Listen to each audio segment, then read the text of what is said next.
Well, also what follow our Premier League, this season. You started second round, Kotoko, Agyemang, will be a challenge for the league. Who follow keenly?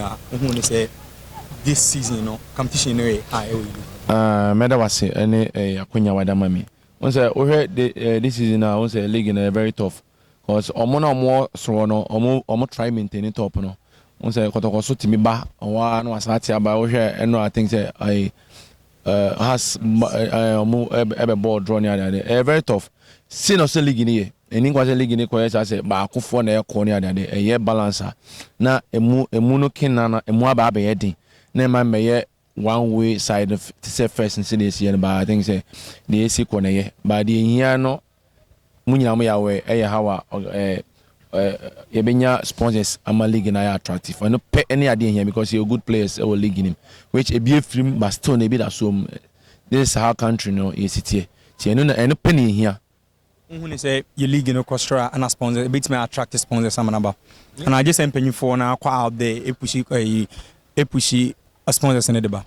Sponsors in the only say players it mean for sponsors and penny for no more yet or more kita league any media no more and bit me a mon try my best so share ne the cost so higher because so Kumasi Kotoko training ground which is very very nice. You best companies and so I'm gonna bet mama league about on board very good because say league in yeah every player be PJB and that's a valuable also because they only say league for which we have a lot of good players almost all other countries so multi compare but because of how almost branding league in internet say this player no creba I say player any more do but any money do sa sponsors in there very keeper most Ghanaians say perception they say players are more Ghana multi Premier League no come about more outsider no masaba more outsider performance because only say they need reason outside game a different than no say most first no yeah senior players no more travel or more very good but you see no your master ko obi free asia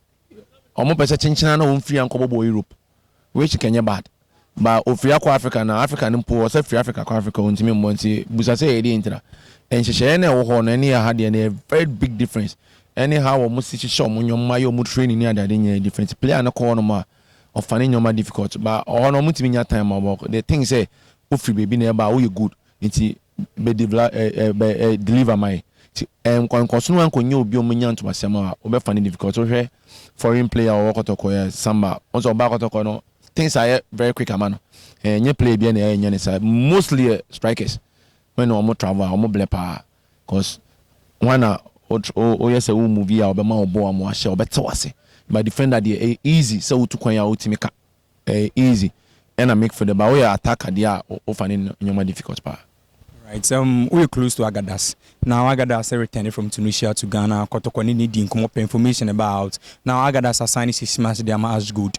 Do we say a good decision? Is Agadas be join Division 1 club either than saying Kobiba Premier League anymore? Okay. Okay, say me want Kotoko Shabako. Enya very bad. Cause standard no quite Europe now.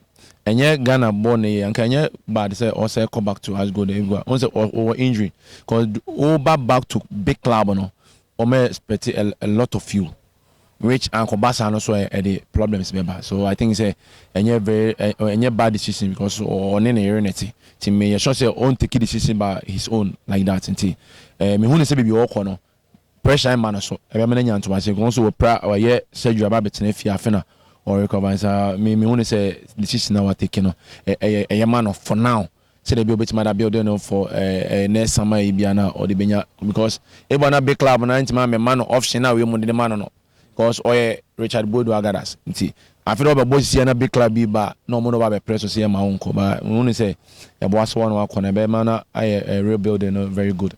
You've been part of Kumasi Asante Kotoko. Kotoko say results and ma pressure na supporters edibano players mo fans because na yem pamu player we etina coaching ko sa pressure na na mo yeden edin pa easy sakwa na baby aposo ko bia ntimi nko ba yet supporters na se so what I say ba e besa sro mo say oyo mo na kita club no so ti enye bibia ni even kwa wo kwa wadwuma wo ye kwa nye most nye bibia na na ekoso so players no so omo say yenyina nipa obi a going a lot of things are untimi ma outside meka ba ya best players no so on say the more na yeka wasem that means bibi o ho ye no kore so I just say omomwa sense support about betena stadium de bia na complain doors sa na o esa na haje ba omo so nyanto asema ne yempam because ohun we na we ade nkofa we mla ni apam we na ma wonye isa outside no mo nyane sa ye ma 2 years ama matima build ba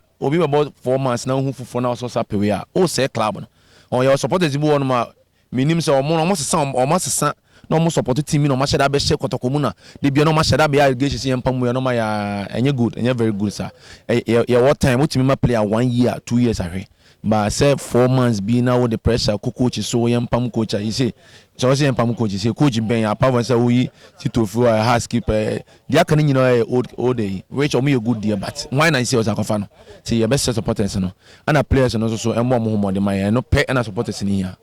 Lastly, okay, Kotoko players, ya campo mo house, Kotoko house na yedio mako, ya J apartment amomu munyi now. Do you think say a good practice? They say players are more grow or more year no maybe fiancies. Near the mako go one place and limit to in something. Only say a good decision by the IMC. Oh, that one I don't think so. Say very good, but only say generation biane how almost say management is because I think say yeah time no na your full house with 2-3 players you obia you okay but for players in Yanko time be back no very difficult because obia ne attitude or the thing ko bi be ware ebu na na yere ne ba ha adwene na yere soso nim kasa ene sa we no te ha adwene na make no say empenifo no so aba no so if you say boy form ntena be back ko ene be boa no but for team like Kotoko na players in go one building no I don't think say a very good idea because they be at the big problem the beba